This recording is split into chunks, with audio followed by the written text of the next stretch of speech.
Hello, it's Donna from redcarpetlearning.com, and today I want to talk to you about really understanding your communication style, your strengths as a leader, where they lie, and maybe strengths that you don't necessarily have, and how to use that understanding to better communicate with your team. Before I do that, if these videos are helpful to you, please help us with the algorithm in YouTube by hitting like, by commenting below, and then if you always want to get the videos, make sure that you subscribe as well. And so recently, I was in a client project that involved a lot of different people. The client, a contractor that we work with, and also some of my team members. And there was a little friction between me and some of the people involved that were on my team. And I was talking with a team member afterwards, and he really helped me understand something. And that really went back to that this conflict, or part of it at least, really went back to where my strengths lie and what was actually needed in the moment. So let me explain. When I've actually done my Gallup Strengths, and the very first one is futuristic. I am a visionary. In my team, my best role is to be the person who comes up with the ideas and I'm an activator as well, so gets everybody started, gets these things going. Where my strengths don't lie is in logistics, in details, in dotting the I's and crossing the T's and all of that. Thankfully, I have other people on my team who are good at those things.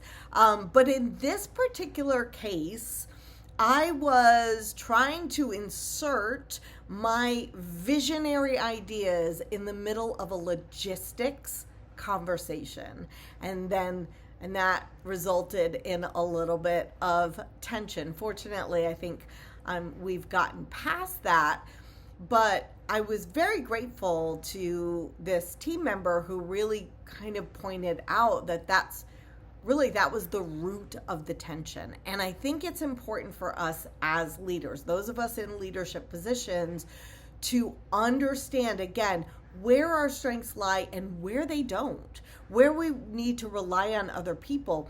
But in addition to that, where do we bring our strengths and where do we hang back and let other people lead the show? So in this particular instance, I think what we've decided is that for each one of these projects, before we ever get to the client site, we want to have a visionary meeting, right? Really where I'm leading it. That's where I am in. That's what lights me up, is I want to really talk about what this project is and what the end result has got to be, and all the great ideas and brainstorming, and then come to an agreement as to this is the vision for this project. And then once I know that we're all on the same page, I can then feel comfortable backing off and letting all of the people who are great at the logistics and all the moving parts do their thing, knowing 100%, because I work with great people, knowing 100% that they are going to do whatever is needed to achieve that vision. So in this case, we didn't do that, and I was trying to have the visionary conversations in the middle of logistic conversations. So fortunately, I have people who can be honest with me, who can reflect that back to me, and it really helped me understand, okay, we need to just add a step to the process so that I can feel heard, but then everybody else can, do their job without me inserting myself, right? So I want you to think about yourself. Like maybe you've done your Gallup Strengths. If not, I highly recommend that you do, and we can help you with that if you like, or you can just go to the Gallup Strengths Finder website and go ahead and take the test yourself. So knowing what your strengths are and then really understanding how does that work in terms of the different projects that you have and the way that you work with your team.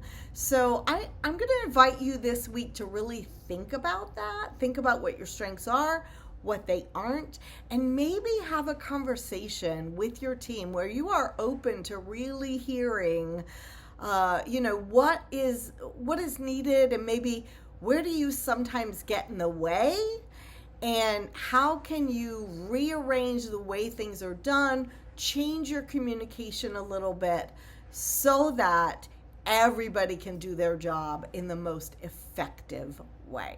That's what I have for you this week. As always, visit our website at redcarpetlearning.com, and we'll see you again soon.